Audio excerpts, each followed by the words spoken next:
Buenas tardes, profesor. Nuestro equipo ha seleccionado al precursor de la calidad, Kaoru Ishikawa, para hacerle una presentación en base a nuestro examen de la unidad número 1.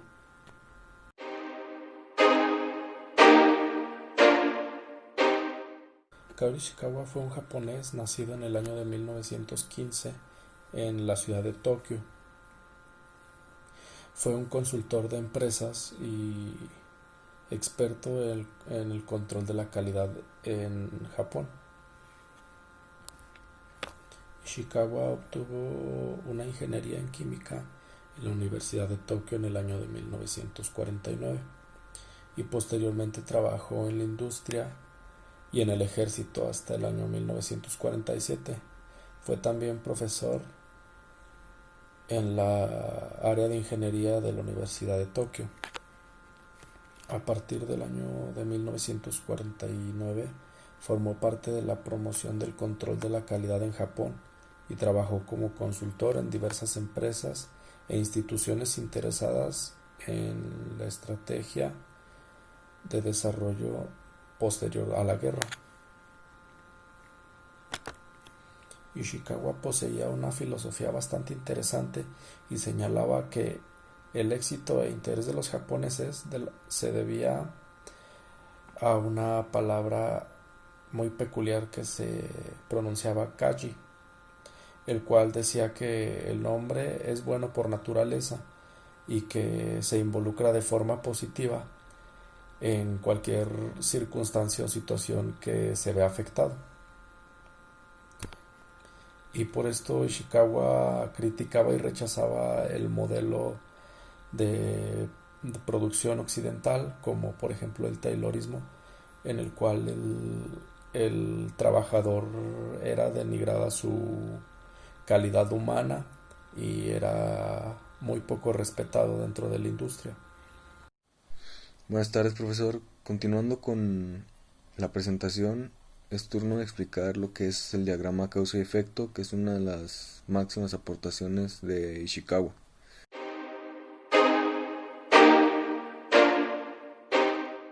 Un diagrama de causa y efecto es la representación de varios elementos, causas, de un sistema que pueden contribuir a un problema, factor o efecto.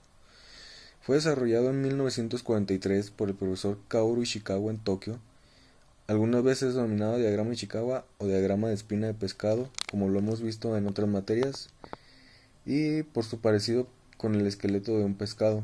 Es una herramienta efectiva para estudiar procesos y situaciones y para desarrollar un plan de recolección de datos.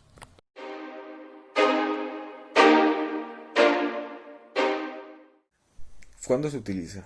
El diagrama de causa y efecto es utilizado para identificar las posibles causas de un problema específico.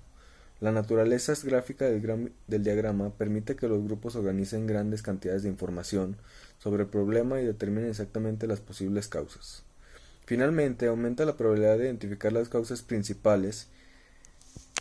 El diagrama de causa y efecto se debe utilizar cuando se pueda contestar sí a una de las dos preguntas siguientes.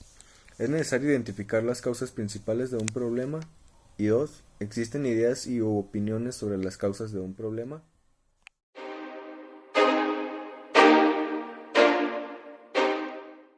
El primer paso es identificar el problema. El problema es algo que debemos mejorar o controlar y deberá ser específico y concreto.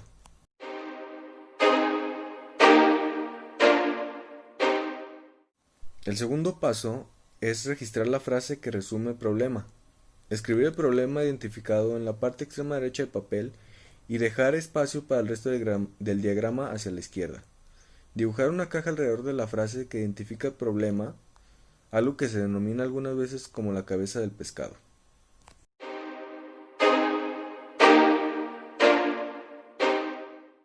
El tercer paso es dibujar y marcar las espinas principales. Las espinas principales representan el input principal, categorías de recursos o factores causales.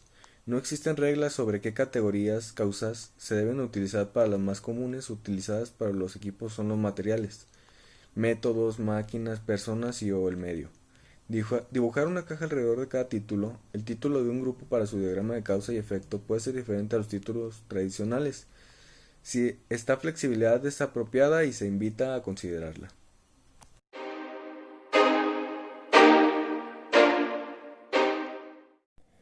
Y en el cuarto punto, en el proceso de elaboración del diagrama de Ishikawa, es el realizar una lluvia de ideas de las causas del problema. En este principalmente el punto importante es la construcción del diagrama de causa y efecto de las ideas generadas. Para este paso guiarán la selección de la causa del raíz. Es importante que solamente las causas y no las soluciones de problemas sean identificadas, para asegurar que este equipo esté a nivel apropiado para profundidad. Se deberá de hacer continuamente la pregunta del por qué para cada una de las causas iniciales mencionadas. Bien, si surge una idea que se ajuste mejor a esta categoría, no se discute la categoría, sino simplemente se escribe la idea. El propósito de la herramienta es estimular ideas, no desarrollar una lista que esté perfectamente clasificada.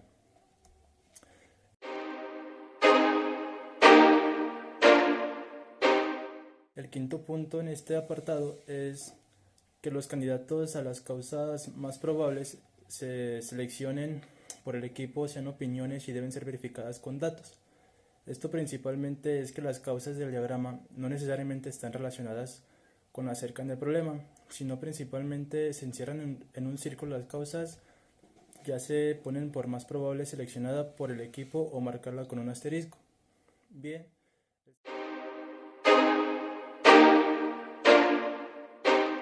El sexto punto para el proceso de elaboración es cuando las ideas ya no pueden ser identificadas. Se deben de analizar en el fondo del diagrama para identificar métodos adicionales para la recolección de datos.